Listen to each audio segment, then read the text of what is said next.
कविता शीर्षक वर्षा।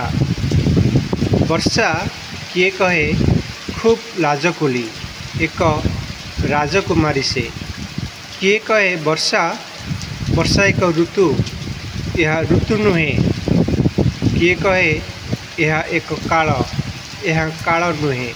यह प्रकृतिर एक स्रोत, प्रकृतिर पर्यायक्रम अवतरी थाए धरा।